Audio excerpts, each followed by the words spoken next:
आज हम यहाँ पर उपस्थित हैं कक्षा 11 की बायोलॉजी पढ़ने के लिए और आज का हमारा टॉपिक है श्वसन एवं गैसों का विनिमय। ये टॉपिक अध्याय 17 के अंदर 11वीं की बायोलॉजी के अंदर मिल जाएगा आपको। तो श्वसन से हम शुरुआत करेंगे। जो इस पाठ के महत्वपूर्ण बिंदु हैं वो आपके सामने यहाँ डिस्प्ले हो रहे हैं। इन बिंदुओं पर हम चर्चा करेंगे। तो सबसे पहली बात, श्वसन है क्या? तो जनरली सामान्यतः आप और हम जो देखते हैं अपनी भाषा में हम कह देते हैं कि सांस लेने की जो प्रक्रिया है उसे हम श्वसन कहते हैं।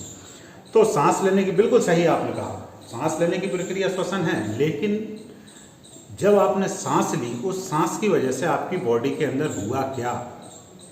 क्या ज़रूरत आपको पड़ गई कि आपको सांस लेना पड़ रहा है?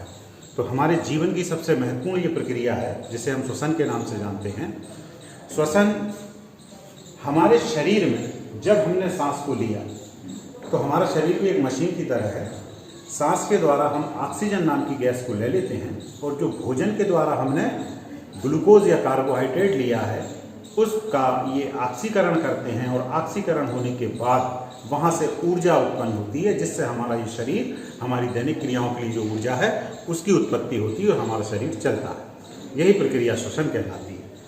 तो श्वसन की परिभाषा हम पारिभाषिक शब्दों में कहें तो शरीर के अंदर होने वाली जैव रासायनिक प्रक्रिया जिसमें ऑक्सीजन के द्वारा ग्लूकोज का ऑक्सीकरण होता है और ऊर्जा उत्पन्न होती है, इस प्रक्रिया को श्वसन कहते हैं। तो पहला पॉइंट था श्वसन। तो श्वसन की हमारी डेफिनेशन यहाँ पर क्लियर हो गई है कि श्वसन क्या होता है। अगली चीज़ है श्वसन के प्रकार। तो हम कई सारी क्लासेस में पढ़ के आए हैं कि श्वसन के प्रकार क्या होते हैं। तो जनरली दो प्रकार का श्वसन हमने देखा है, एक ऑक्सी श्वसन, दूसरा अनाक्सी श्वसन। ऑक्सी श्वसन मतलब श्वसन की वह प्रक्रिया जो ऑक्सीजन की उपस्थिति में होगी जिसे सामान्यतः हम श्वसन कहते हैं। दूसरा अनाक्सी श्वसन। अनाक्सी श्वसन मतलब वह प्रक्रिया जो बिना ऑक्सीजन के होगी। अब चूंकि यहाँ पर इस पाठ के अंदर हमें ऑक्सी श्वसन पे ही चर्चा करना है तो हम पूरा उसी को देखेंगे। अनाक्सी श्वसन की चर्चा अगले किसी पाठों में की जाएगी। अब अगली चीज जो इस पाठ के अंदर हमारी आती है, श्वसन का समीकरण हम सबसे पहले देखें कि श्वसन में होता क्या है। तो अब आप ध्यान से देखना कि हमने जो भोजन किया वो था ग्लूकोज।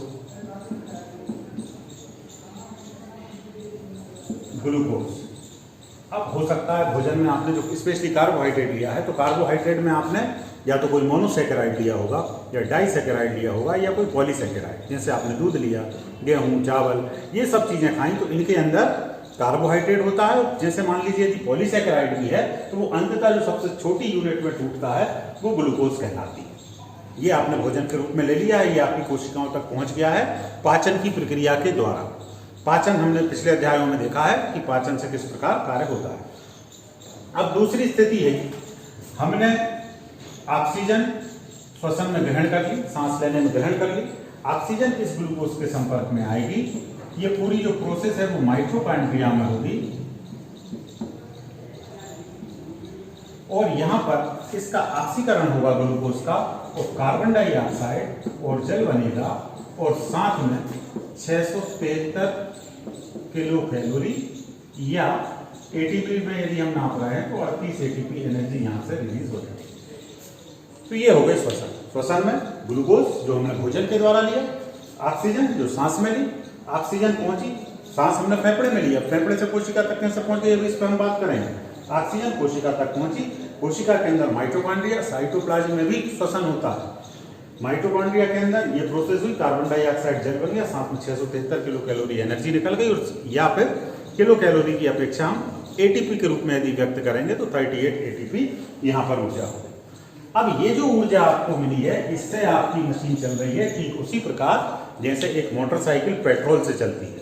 मोटरसाइकिल को चलाने के लिए आपने पेट्रोल डाला, उसके अंदर इंजन होता है, इंजन में कुछ विशेष व्यवस्था है, वो उस पेट्रोल को कन्वर्ट करती है काय के अंदर, एनर्जी के अंदर, उस एनर्जी से आपकी गाड़ी चलती है। ठीक उसी प्रकार से जो भोजन आपने लिया था उस भोजन से ऑक्सीजन ने उसको कन्वर्ट किया है एनर्जी में और उस एनर्जी से आप चल रहे हैं। समझ गए होंगे। अगली चीज है विभिन्न जीवों में श्वसन। अब श्वसन की प्रक्रिया सभी जीवों के अंदर होती है तो श्वसन के कई सारे प्रकार हैं। कुछ जीवों के अंदर ये त्वचा के द्वारा हो जाता है, कुछ एक कोशिकीय जीवों में विसरण के द्वारा होता है, कुछ जीवों में गिल्स के द्वारा होता है। ये सब चीज़ें आपने सुनी होंगी। और कुछ जीवों के अंदर ये पूरा श्वसन के लिए एक सिस्टम बना होता है, जैसे कि हम मनुष्य हैं और हमारे अंदर श्वसन के लिए एक पूरा सिस्टम बना हुआ है जिसे हम श्वसन तंत्र कहते हैं, उसके द्वारा श्वसन की प्रक्रिया होती है। तो स्पेशली इस पार्ट में हमें मनुष्य के श्वसन तंत्र को ही पढ़ना है। तो श्वसन प्रक्रिया, अब श्वसन की प्रक्रिया प्रोसेस कैसे होती है, तो आप अक्सर देखते हैं कि सांस लेने की जो प्रक्रिया है उसमें 2 स्टेप होती है, एक जिसे हम कहते हैं निश्वसन और एक निःश्वसन। हिंदी वाले शब्द दोनों लगभग मिलते जुलते हैं, विसर्ग का अंतर, इसलिए हम इसका इंग्लिश वाला शब्द याद रख लेंगे, इंस्पिरेशन और एक्सपिरेशन, या इनहेल और एक्सहेल। इनहेल में क्या हुआ, जब हमने सांस को अंदर खींचा, ये हमने इनहेल किया, इंस्पिरेशन हुआ, और जब सांस को छोड़ दिया एक्सपिरेशन। ये श्वसन की प्रक्रिया है, एक बार सांस का अंदर जाना, दूसरी बार सांस का बाहर छोड़ना। अब इस प्रोसेस में हो क्या रहा है उसे ध्यान से समझें कि जब हमने सांस को अंदर लिया तो हमने ऑक्सीजन गैस को अंदर लिया, और जब सांस को बाहर छोड़ा तो ऑक्सीजन गैस को हमने बाहर छोड़ दिया। ऑक्सीजन गैस को छोड़ दिया नहीं, जब हमने ऑक्सीजन को अंदर लिया तो हमने बाहर किसे छोड़ दिया, कार्बन डाइऑक्साइड को छोड़ दिया। कार्बन डाइऑक्साइड कहाँ से आ गई, वो जो आपने ऑक्सीजन ली थी वो काय में कन्वर्ट हो गई कार्बन डाइऑक्साइड। अब हम मनुष्य के श्वसन तंत्र का पहले परिचय देख लें, कैसा कैसा कौन कौन से अंग होते हैं, उसके बाद फिर हम समझेंगे कि ये किस प्रकार से परिवहन होता है बॉडी के अंदर, जो ऑक्सीजन ली वो कैसे कार्बन डाइऑक्साइड में बदल गई। तो सबसे पहले श्वसन तंत्र का परिचय। मानव के अंदर एक पूरा विकसित श्वसन तंत्र पाया जाता है, रेस्पिरेटरी सिस्टम जो है वेल डेवलप्ड है। अब इसके अंदर कुछ अंग होते हैं जिनको हम श्वसन अंग कहते हैं, और उन सभी अंगों से मिलकर जो चीज़ बन जाती है उसको कहते हैं हम श्वसन तंत्र। तो आपको पता है श्वसन के लिए आप इस्तेमाल करते हैं नाक का, तो नाक आपका क्या है, श्वसन अंग है। अब इसके अंदर की जो चीज़ें हैं जो हमें यहाँ से दिखाई नहीं दे रही, तो सबसे पहले तो पूरे सिस्टम को मैं यहाँ से शुरू करते हैं, हम फेफड़े तक चलेंगे। पहली जो चीज़ है वो है नासिका छिद्र। जो नाक के जो छेद हैं, ये 2 आपको जो दिख रहे हैं, ये नासिका छिद्र हैं। यहाँ से वायु अंदर जाती है, अंदर जो रास्ता है पूरा वो नासा मार्ग कहलाएगा। नासा मार्ग या नाक का रास्ता, ये अंदर पूरा रास्ता है, और ये बीच में एक पट्ट के द्वारा, एक सेप्टा के द्वारा 2 भागों में बटा हुआ है। ये जो सेप्टा है अंदर वाला वो काय का बना हुआ है, उपास्थि का बना हुआ है। इसके बाद नीचे की तरफ जाते हैं तो ग्रसनी यहाँ नीचे, या फेरिंक्स जिसे कहेंगे, वो यहाँ पर पहुँचती है। और यहीं ये जो फेरिंक्स है ये एक चौराहे पे मिलती है, जहाँ से आपकी जो आहार नाल है वो भी जा रही है, वो भी गुजर रही है, तो उस रास्ते को ये क्रॉस करती है। तो अब आपने देखा होगा, यदि आपने कभी अपने मुंह को खोला हो कांच के आगे, ध्यान से देखना, तो गले में एक घंटी जैसी लटकी होती है जिसे एपिग्लोटिस कहते हैं। वो एपिग्लोटिस उस चौराहे पे एक डिवाइडर का काम करती है। जब आप भोजन को ग्रहण कर रहे हैं तो ऊपर की तरफ चली जाती है, नाक के छिद्रों को बंद कर देती है, और जब आप सांस ले रहे हैं तो वो नीचे आ जाती है, तो हवा जाने का रास्ता बन जाता है। वहाँ पर ग्रसनी क्रॉस होकर नीचे जाएगी कहाँ, उसके पिछले हिस्से में कंठ, आपका गला, ये जो गला है इसे लैरिंक्स कहते हैं। इस लैरिंक्स में ही आपका स्वर कोश, जिससे आपकी आवाज़ उत्पन्न हो रही है, वो एक बॉक्सनुमा संरचना यहाँ होती है। उसके नीचे जाओगे तो आप ये श्वासनाल, इसके नीचे वाला हिस्सा जो फेफड़े तक पहुँच गया वो ब्रोंकाई, तो वो जो ब्रोंकाई है वहाँ से जाके ऐसी 2 भागों में बट गई, वो ब्रोंकियोल्स कहलाते हैं। और अंततः ये दोनों साइड जाके एक इस तरफ एक इस तरफ, ये फेफड़ों में जाके जुड़ जाती है। फेफड़े क्या है, स्पंजी संरचना है, गुब्बारे जैसी संरचना है, जो आपके चेस्ट के अंदर पसलियों के नीचे फंसे हुए हैं। ये जो ब्रोंकियोल्स हैं ये आगे की तरफ जाएंगे और विभाजित होते जाते हैं, और पूरे फेफड़ों के अंदर इन्हीं का जाल होता है, और छोटी छोटी कूपिकाएं होती हैं। कूपिकाएं मतलब खाली चैम्बर, जैसे आप मधुमक्खी की छत्ते को देखेंगे तो उसमें छोटे छोटे छेद, ठीक इसी प्रकार से आपके फेफड़े की संरचना होती है, और उन्हीं छेद के अंदर वायु भरती है। जब आप सांस लेते हैं जो हवा भरती है वो उन्हीं कूपिकाओं के अंदर भरती है। यदि आप मधुमक्खी के छत्ते को देखेंगे तो वो स्ट्रक्चर, या थर्माकोल को जब आप ध्यान से देखें तो उसमें बहुत सारी रिंगें बनी हुई होती हैं, तो उनके द्वारा ठीक उसी प्रकार की कुछ संरचना होती है, तो उसके अंदर हवा को भरा जाता है। अब ये तो संरचना हो गई, इसका डायग्राम आप देख लेना, बुक के अंदर बना हुआ मिल जाएगा, तो विशेष कोई चीज़ें हैं नहीं। अब अगली चीज़ आती है ऑक्सीजन और कार्बन डाइऑक्साइड का परिवहन किस प्रकार से होता है बॉडी के अंदर। तो आप ध्यान से समझना कि यहाँ पर जो हमारे शरीर में रक्त होता है, रक्त जो है वो एक बस की तरह कार्य करता है। बस का कार्य क्या होता है, बस यात्रियों को एक स्थान से दूसरे स्थान तक ले जाने का कार्य करती है, या ट्रेन एक स्थान से दूसरे स्थान तक ले जाती है। तो ठीक इसी प्रकार से हमारी बॉडी के अंदर भी एक पूरा ये परिवहन तंत्र चल रहा है। तो यहाँ पर जो हमारे फेफड़े हैं उनको हम बस स्टैंड मान लेते हैं। फेफड़े क्या है, बस स्टैंड। जब हमने सांस को अंदर खींचा तो अब जो सवारियाँ थी वो ऑक्सीजन सवारी थी, और वो कहाँ चली गई, हमारे फेफड़े के अंदर। फेफड़े पर जो ब्लड है हमारा वो आ रहा है, वो बहता हुआ आएगा और वो ब्लड क्या है, बस की तरह है। उस बस ने पूरी सवारी मतलब ऑक्सीजन को अपने साथ बैठा लिया। अब उस बस का नाम हो गया है ऑक्सी हीमोग्लोबिन। क्या नाम है बस का? Oxy haemoglobin. जब ऑक्सीजन बैठी हुई है उसको लेकर वो चला गया अपने गंतव्य की ओर। गंतव्य क्या है? कोशिकाएं। कोशिकाओं के अंदर पहुंचा, वहां उसने ऑक्सीजन को उतारा।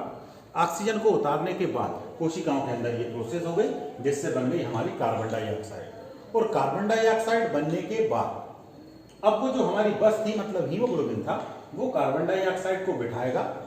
अब उस बस का नाम है कार्बोक्सी हीमोग्लोबिन। याद रखना दोनों नाम।